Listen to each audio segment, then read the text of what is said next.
అందరికీ వందనాలమ్మా. ఈ దినం మనం యోహాను రాసిన మొదటి పత్రిక 2వ అధ్యాయము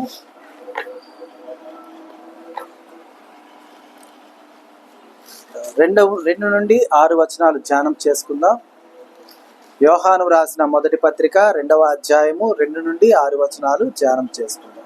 ఆయనే మన పాపమునకు శాంతికరమై ఉన్నాడు. మన పాపములకు మాత్రమే కాదు, సర్వలోకమునకు శాంతికరమై ఉన్నాడు. మరియు మనం ఆయన ఆజ్ఞలను గైకొనిన ఎడల దీని వలనే ఆయనను ఎరిగి ఉన్నామని తెలుసుకుందాము. ఆయనను ఎరిగి ఉన్నారని చెప్పుకొనుచు ఆయన ఆజ్ఞలు గైకొనిన వాడు అబద్ధికుడు, వానిలో సత్యము లేదు. ఆయన వాక్యం ఎవడు గైకొనునో వానిలో దేవుని ప్రేమ నిజముగా పరిపూర్ణమాయను. ఆయన యందు నిలిచి ఉన్న వాడనని చెప్పుకొనివాడు ఆయన ఎలాగ నడుచుకొనునో అలాగే తానును నడుచుకొన బద్ధుడై ఉన్నాడు. మనం ఆయన అందున్నామని దీని వలన తెలుసుకొనుచున్నాం. మనం ఆయన యందున్నామని దీని వలన తెలుసుకుందుము. మరి ప్రభు అయిన యేసు ప్రభు వారు మన కొరకు నిత్యరాజ్యాన్ని విడిచి లోకానికి వచ్చి మన రక్షణార్థమై ఈ శుభ శుక్రవారమున ఆయన శిలువ యాగము గావించి ఉండగా ఎందు నిమిత్తము జరిగి ఉన్నదో చూడండమ్మా. ఆయనే మన పాపములకు శాంతికరమై ఉన్నాడు. ఈ లోకంలో మనం కూడా ఈ లోకంలో జీవించినప్పుడు ఏదన్నా దోషం ఉంది అంటే చిన్నపిల్లలు పుట్టినప్పుడు వారి యొక్క జన్మ నక్షత్రమో లేకపోతే వారి యొక్క రాశి ఫలాల వలన ఏదన్నా ఫలానా దోషం ఉంది అంటే వెంటనే ఏం చేయమంటారమ్మా? శాంతి చేయమంటారు. అంటే శాంతి చేయడం అంటే అర్థం ఏంటి అంటే, ఒక రకంగా ఇంటర్నల్ మీనింగ్ మనం గమనిస్తే పాప పరిహారార్థం, అంటే వారి మీద మోపబడిన ఆ పాపానికి పరిహారార్థంగా శాంతి చేయాలి అని చెప్పేసి అంటూ ఉంటారు. అయితే మన మీద ఉన్నటువంటి ఆ పాప దోష నివారణ అంటే ఈ లోకంలో మనం జీవిస్తూ ఈ లోకపరమైన వారుగా మనం ఉంటుండగా మనకు చాలా విషయాల్లో మనము క్రైస్తవులం అని చెప్పుకొనిచున్నా కూడా మనం అనేక విషయాల్లో ఈ లోకపరంగానే ఆచరిస్తాం కదా. లోకపరమైన సాంగ్యాలు కానివ్వండి, లోకపరమైన ఆనవాయితీలు కానివ్వండి, కొన్ని మనకు తెలియకుండానే మనము ఆచరిస్తూ ఉంటాం. అలాగే అనుకుందాం, మరి మన మీద ఉన్నటువంటి ఆ పాప దోష నివారణ ఒక శాంతి చెయ్యాలి అని ఉన్నదనే అనుకుందాం. ఈ లోకపరమైన భాషలో శాంతి, ఆ శాంతి ఎవరి వలన జరుగుతున్నదమ్మా? ఆయనే మన పాపములకు శాంతికరమై ఉన్నాడు. ఎందు నిమిత్తము? మన పాపములకు ఉన్నటువంటి మన మీద ఉన్నటువంటి ఆ పాప దోషాలకి తగిన శాంతి అంటే ఏమి అయి ఉన్నదంటే పరిశుద్ధుని రక్త ప్రోక్షణ అయి ఉన్నది. ఏమైనదమ్మా? పరిశుద్ధుని యొక్క రక్త ప్రోక్షణ. ఎందుకంటే నీ మీద నా మీద మోపబడినటువంటి పాప దోషములను పరిహరించుకొనుటకై మన రక్తము చిందించినా ఉపయోగం లేదు. ఉందా? సింపుల్గా చెప్తా.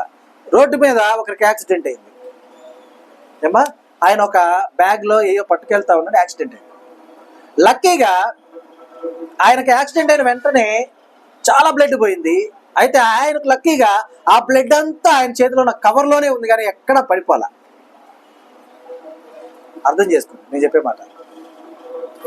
ఎక్కడుంది? ఆ చేతిలో ఉన్న కవర్లోనే పడింది ఆ బ్లడ్ అంతా, బయటకు ఒక చుక్క కూడా పోలా, కవర్లోనే ఉంది. ఎవరి బ్లడ్? అతని బ్లడ్డే. ఆ బ్లడ్ ఒక చుక్క కూడా ఒలికిపోకుండా హుటాహుటిన అతన్ని హాస్పిటల్కి తీసుకువెళ్ళిపోయారు. వెంటనే డాక్టర్ గారు చెప్పారు, ఏమని చెప్పారు? అమ్మా, ఈయన చాలా బ్లడ్ లాస్ అయిపోయాడు, ఈయనకి అర్జెంటుగా రక్తం ఎక్కించాలన్నారు. వెంటనే పక్కన ఉన్న వాళ్ళు, సార్ ఇదిగోండి ఆయన రక్తము, ఇదిగో తీసుకోండి అంటే దేనికి పనికిరాదన్నారు. నీ దేహం నుండి వచ్చిన రక్తము నీ ప్రాణము కాపాడుటకే పనికిరాదు. కారణం, ఆ రక్తానికి ఆక్సిజన్ తగింది.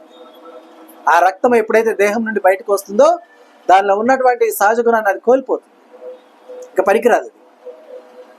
మరలా ఇలా చెప్పొచ్చు, మరి మనం బయట ఇచ్చే బ్లడ్ ఇస్తాం కదా, బ్లడ్ని ప్యాక్ చేసి దాచిపెడతారు కదంటే, అవును దాచిపెడతారు. ఎలా తీస్తున్నారు? దానికి గాలి తగులుద్దా? అదేమైనా గడ్డ కడుతుందా? కానీ దేహం నుండి బయటకు వచ్చిన రక్తము కవర్లో ఉన్న ఓపెన్గా ఉందంటే ఏమైపోద్దమ్మా? కొంతైనా గడ్డగట్టు, అర్థమైందా? కొంతైనా ఘనీభవించుద్ది. అందుకనే కరోనా వచ్చినప్పుడు వ్యాక్సిన్ ఎందుకు వేశారు అసలు మనుషులకి? ఏం వ్యాక్సిన్ వేశారు? కరోనా. పేర్లు కాదు. ఎందుకు వేశారు ఆ కరోనా వ్యాక్సిన్? వారి బ్లడ్ మందం అవ్వకుండా ఉంటానికి, పల్చగా ఉంటానికి. అర్థమైందా? అంటే బ్లడ్ సర్క్యులేషన్ జరగాలి అంటే, ఆ ప్రెషర్ అంతా పర్ఫెక్ట్గా ఉండాలంటే పల్చగా ఉండాలి బ్లడ్. అర్థమవుతుందా? సరే, ఈ లోకంలో మనకు కావాల్సింది. సో ఇక్కడ ఈయనకు జరిగిన యాక్సిడెంట్ నుండి ఈయన ప్రాణాన్ని కాపాడుటకు ఈయన దేహం నుండి వచ్చిన రక్తమే ఉపయోగపడిందా? ఇక్కడ ఇంకో ట్విస్ట్ వచ్చేసింది వెంటనే. ఈయన blood group Bombay blood group. Bombay blood group అంటే ఏంటి అర్థం? 1 కోటి మందికి ఒక్కరికి ఉంటుంది ఆ బ్లడ్. ఓకేనా? వెంటనే సెర్చ్ మొదలు పెట్టారు. ఈయన ప్రాణాపాయ స్థితి నుంచి రక్షించబడాలంటే ఈయన బ్లడ్ గ్రూప్ ఉన్న మనుషుడే కావాలి. అతని కోసం సెర్చ్ మొదలు పెట్టారు, వెతుకులాట మొదలు పెట్టారు. అయితే ఆ బ్లడ్ ఎలా పడితే అలా ఉంటే ఇచ్చేస్తారా? అతనికి ఎటువంటి చెడు అలవాట్లు ఉండకూడదు. అంటే ఈ లోకపరమైనటువంటి సిగరెట్ స్మోకింగ్ కానివ్వండి, లేకపోతే ఇంకోటి ఏమీ కూడా ఉండకూడదు. అలాగే ఆయన దేహంలో ఉన్న ఆయన ఎంతో ఆరోగ్యకరమైన వాడుగా ఉండాలి. ఎందుకంటే వీళ్ళు బ్లడ్ తీసుకోవాలంటే ఆయనకే, లేకపోతే వీరికే ఇస్తాడు. ఇంకా అంటే ఒక రేర్ బ్లడ్ గ్రూప్ ఒక మనిషిని కాపాడుతుంది అనుకుందాం. అయితే చాలా రేర్ బ్లడ్ గ్రూపు కోటాను కోట్లు, కోట్ల మందికి ఒకటే ఉన్నటువంటి బ్లడ్ గ్రూప్ కలిగినటువంటి యేసయ్య సర్వలోకాన్ని రక్షించుటకు ఈ లోకానికి శాంతికరమై ఉన్నాడు. అర్థమైందమ్మా? అంటే సర్వలోకంలో ఉన్నటువంటి సర్వ సృష్టికి ఉన్నటువంటి పాపదోష నివారణ పోవాలి అంటే దానికి యేసయ్య మాత్రమే శాంతికరమై ఉన్నాడు. కాబట్టి మన పాపములకు మాత్రమే కాదు, సర్వలోకమునకు ఏమై ఉన్నాడమ్మా? శాంతికరమై ఉన్నాడు. మరియు మనం ఆయన ఆజ్ఞలను గైకొనిన ఎడల దీని వల్లనే ఆయనను ఎరిగి ఉన్నామని తెలుసుకుందాము. ఎప్పుడు? మనం ఆ ఆజ్ఞలను ఫాలో అవ్వాలి. అర్థమైందా? ఆజ్ఞ ఆయన ఏం చెప్పాడు నేను అదే చేస్తాను, ఆయన ఏమి వద్దన్నాడు నేను అది చెయ్యట్లా. మనం ఫాలో అవ్వాలి. ఎందుకంటే మన కోసం ప్రాణత్యాగం చేసిన ఆయన కన్నా మనం గొప్పగా ఏమైనా చేయగలమమ్మా?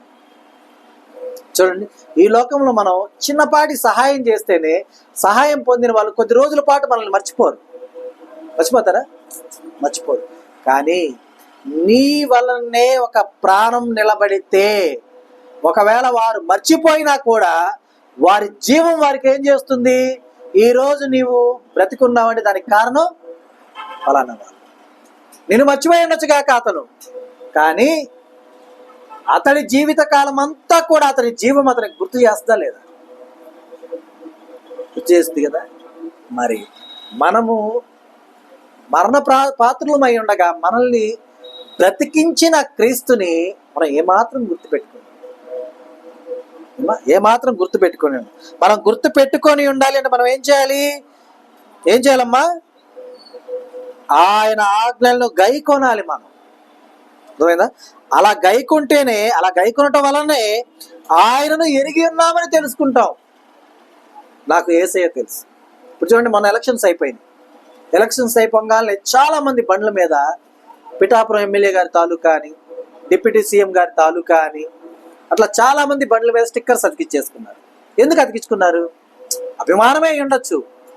ఆయన ఒక పొజిషన్ వచ్చిన తర్వాత ఆ అభిమానాన్ని ఆనందంగా వ్యక్తపరుచుకున్నారు. అవునా? ఇప్పుడు ఆ ఎమ్మెల్యే గారు, పిఠాపురం ఎమ్మెల్యే గారు ఒక రోజున బాగా అంటే బహిరంగ సభలో ఏం చెప్పారో తెలుసా? ఆయన యొక్క అధికారాన్ని దుర్వినియోగం చేయాల. అరే అది తప్పు, అలా బండ్ల మీద నెంబర్ ప్లేట్ కనపడకుండా ఉంటే అది తప్పు అవుతుంది, అది తీసేయండి అని చెప్పి, ఎవరన్నా మిమ్మల్ని ఆపితే పిఠాపురం ఎమ్మెల్యే తాలూకా అని చెప్పవాకండి. ఎందుకు? మనము చట్టాన్ని కాపాడేవారుగా ఉండాలి కానీ చట్టాన్ని దుర్వినియోగం చేసేవారుగా ఉండకూడదని చెప్పి ఆయన ఒక స్టేట్మెంట్ బహిరంగంగా ఇచ్చాడు. అవునా? ఇప్పుడు నేనే పిఠాపురం ఎమ్మెల్యే గారి తాలూకా అని పెట్టుకున్నా. ఆయన చెప్పిన మాటలు నాకేగా అంటే ఇప్పుడు నేను ఆయన పేరు పెట్టుకున్నానని చెప్పేసి ఆయన చెప్పాడు నా గురించి కూడా అంటే నేనెవరో ఆయనకు ఎరిగి ఉన్నా అని నేను అనుకుంటానా? అనుకోనా? అవునా? ఎందుకంటే ఇక్కడ ఆయన చెప్పిన పని నేను తీస్తున్నాను అనుకున్నా. అలాగే ప్రభు అయిన యేసు ప్రభు వారి యొక్క ఆజ్ఞల్ని మనం అనుసరిస్తూ ఉంటే ఆయన మనల్ని చూశాడా లేదా అనే విషయాన్ని మనం పక్కన పెడితే ఆయనను మనం ఎరిగి ఉన్నాము. అర్థమైందా? మనం ఆయన్ను ఎరిగి ఉన్నాము అని రుజువు చేయబడుతుంది. మనం ఆయన ఎరిగి ఉన్నాము అనడంతో ఆగిపోద్దా? ఆయన కూడా ఏం చెప్తాడు తండ్రి ఎదుట? మీరును నాకు తెలుసు అని చెప్తాడు. మీరును నాకు తెలుసు అని చెప్తారు. అర్థమైందా? కాబట్టి చూడండి,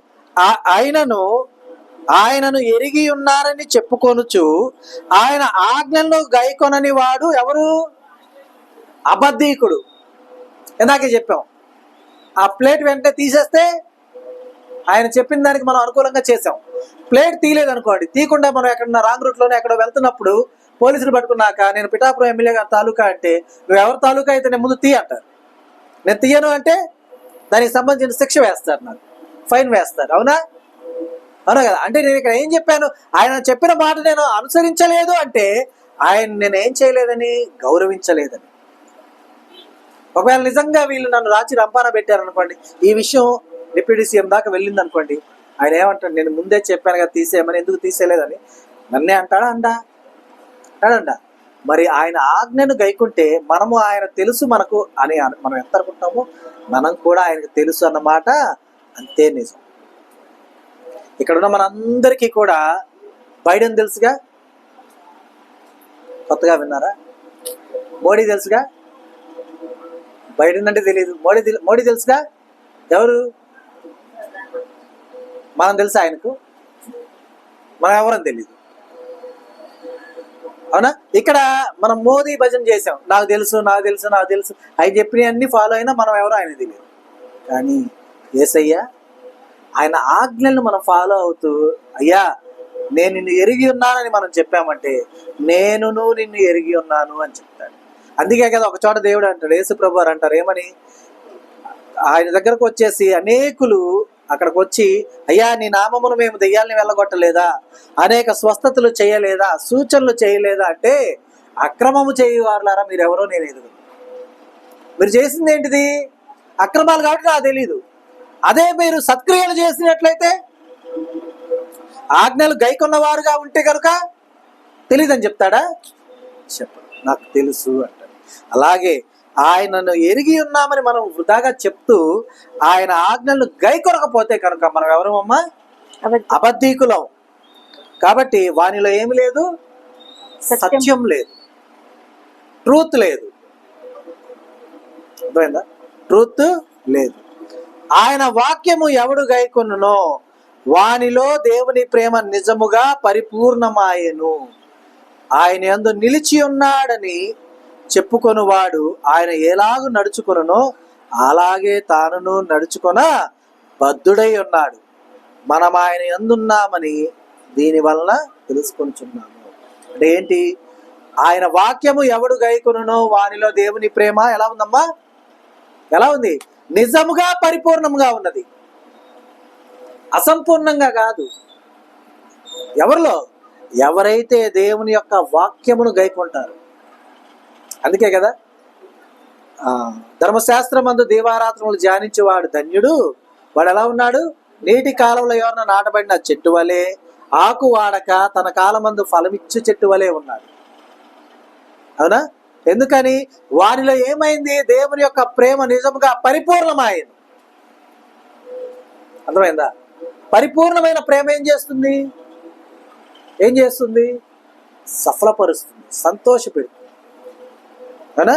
కాబట్టి గమనించాలి. అలాగే చూడండి, మనం ఆయన యందు నిలిచి ఉన్నాడని చెప్పుకొనువాడు ఎలాగూ నడుచుకొనెనో అలాగే తానును ఆయన ఎలాగూ నడుచుకొనెనో. ఇప్పుడు మనం దేవుని యందు నిలిచి ఉన్నాం అని మనం చెప్తూ ఉంటాం కదా. మనం ఎలా నడుచుకోవాలి? ఆయన ఎలాగూ నడుచుకున్నాడో మనము కూడా అలాగునే నడుచుకుంటే గనుక ఎవరమై ఉన్నామమ్మా? మనం ఆయన యందు ఉన్నామని ఏం తెలుస్తుంది? దేని బట్టి తెలుస్తుంది? నడుచుకునేదాన్ని. దీని వలన తెలుసుకొనుచున్నాము. దేని వలన? మనము నడుచుకునే విధానమును బట్టి, ఆయన ప్రేమ నిజముగా మనలో పరిపూర్ణమైన విధానాన్ని బట్టి. అర్థమైందా? మనము చాలా విధానాల్లో మనం ఏం చేస్తూ ఉంటామంటే మోకరిల్లి గంటలు గంటలు ప్రార్థన చేస్తుంటాం, ఏడుస్తుంటాం, కన్నీరు విడుస్తుంటాం, ఉపవాసాలు ఉంటూ ఉంటాం. అమ్మా, ఆజ్ఞ గైకొనకుండా ఎంత ప్రయాసపడి మనం చేసిన ఉపయోగం ఉందా? ఉందా? కాబట్టి మనం దేవుని యొక్క ఆజ్ఞలు గైకొనాలి, దేవుని యొక్క నడిపింపులో మనం నడవాలి, ఆయన మార్గమందు మనము పరిపూర్ణంగా నిలబడేవారుగా మనం ఉండాలి. ఎందుకంటే మన మీద మోపబడినటువంటి పాప దోషాల శాంతి ఎవరు చేశారమ్మా? యేసయ్యే శాంతికరమై ఉన్నాడు. మన మీద మోపబడినటువంటి ప్రతి దోషము తీసివేయుటకు, ప్రతి నేరము తీసివేయుటకు, ప్రతి పాపము తుడిచివేయుటకు ఆయన కృప నిరంతరం మనకు తోడుగా ఉంచి మన యందు ఆయన నిలిచి ఆయన యందు మనల్ని నిలబెట్టుకొని మనం ఆయన ఎరిగి ఉన్నామని మనం అనిన వెంటనే నేనును నిన్ను ఎరిగి ఉన్నానని చెప్పి ఆయన ప్రేమను నిజంగా మనలో పరిపూర్ణము చేసినటువంటి ఆ గొప్ప త్యాగము ఈ శుభ శుక్రవారమున జరిగి ఉండగా, ఈ శుభ శుక్రవారమున ఆయన యొక్క మరణ పునరుద్ధానాల్ని మనము జ్ఞాపకం ఉంచుకునేవారుగా ఉంటూ ఆ యొక్క మరణ పునరుద్ధానాల్ని మనం ఏం చేసేవారుగా ఉన్నామా? ప్రచురపరిచేవారుగా మనం ఉన్నాం. కాబట్టి అందు విషయమై బద్దులమై మనము ఆయన ఆజ్ఞలను గైకొనొచ్చు, ఆయన బిడ్డలుగా, ఆయన రాజ్య వారసులుగా మనం ఈ లోకంలో మనం దేవుని యొక్క సాక్షులుగా ఉండాలని, ఆ రీతిగా ఉండుటకై చాలిన జ్ఞానమును, శక్తిని, బలమును దేవుడు మనకు దయచేయునుగాక. ఆమెన్. ఈ దినము దేవుడు మనకు అనుగ్రహించిన తన సత్యవాక్కును బట్టి దేవునికి కృతజ్ఞతాస్తుతులు చెల్లిస్తున్నాను. దేవుడు తన వాక్యమును దీవించునుగాక. ఆమెన్. అందరికీ వందనాలమ్మా.